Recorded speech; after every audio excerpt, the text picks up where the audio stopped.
Welcome to Rayat Shikshan Sanstha's Western Region, Standard 7, Subject General Science, Lesson number 17, Effect of Light, and video number 33.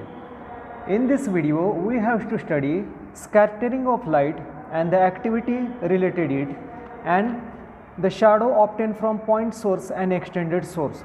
So first one, scattering of light means you learn light is composed of several colors. You must have also seen dust particle in a beam of sunlight entering through house through small window. We switch on headlamp on a car if we draw through a thick fog.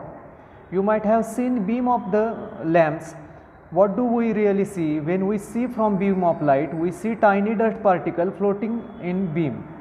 That's why we are able to see the beam of light. We see variety of shades of color in early morning and evening sky. First activity is apparatus, glass beaker, diode laser, that is laser pointer, water, milk and milk powder, spoon and dropper. Procedure: take clear water in a glass beaker, pass beam of light rays through it, check whether beam is seen in the water. Now use the dropper to add few drop of milk to the water and stir. The water will be seen to have become slightly turbid. Now pass the laser beam into again. A light beam will be show existence of light rays. The light ray beam is not seen in plain water but clearly seen in slightly turbid water.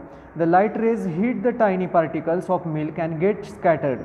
If the scattered rays enter our eyes, we perceive the light.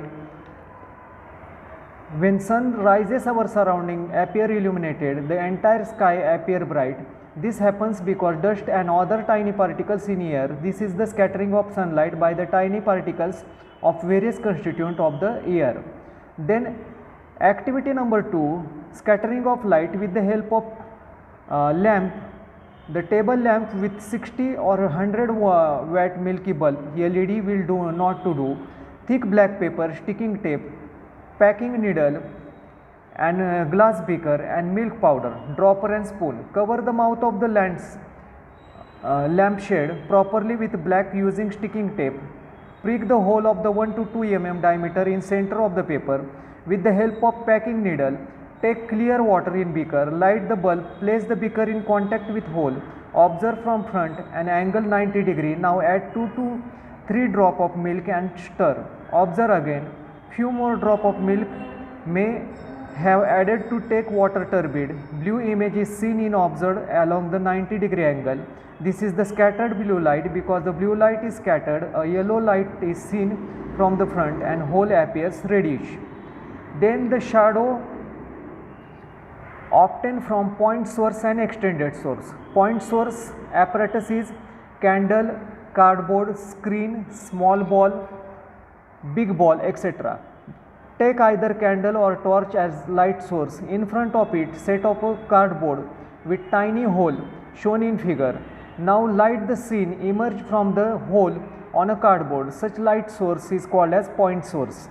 Place a screen vertically at a distance on 1 meter behind the cardboard. Hang the big ball between the screen and the cardboard. Observe the shadow AB of the ball. The rays OP and OQ start falling on the point source, just pass by the ball and fall on the point A and B screen respectively. However, since no rays reach to the screen between the point A and B, part remains unlit. This is the dark shadow or umbra. What happens? The cardboard with the pinhole is removed. Now we do not have point source. This source called as extended source. What is the nature of the shadow formed by extended source? Due to the extended source, we have seen two parts of the shadow of the ball on the screen, one faint and one dark. The faint part BC is called penumbra and dark part AD is called umbra. Let us see what happened following activity when ball bigger than extended source. Keeping the distance between extended source and ball constant, move screen. Keeping distance extended source and ball constant, move screen further away. Observe shadow. As screen moves further, the umbra and penumbra is shadow and ball screen become bigger and bigger. Now replace the big ball with one of the small size than light source. Then observe shadow. It will be umbra and penumbra of the ball on it. Now without moving the light source and the ball, move screen further away, ball and observe shadow. As the screen moves further, the umbra becomes smaller and smaller, and certain point it disappears. So in this video we have seen that the effect of light, scattering of light, and two activity, one with laser beam, second with lamp and black paper, and we see the shadow obtained from point source and extended source. So please like, subscribe, press the bell icon. Thank you.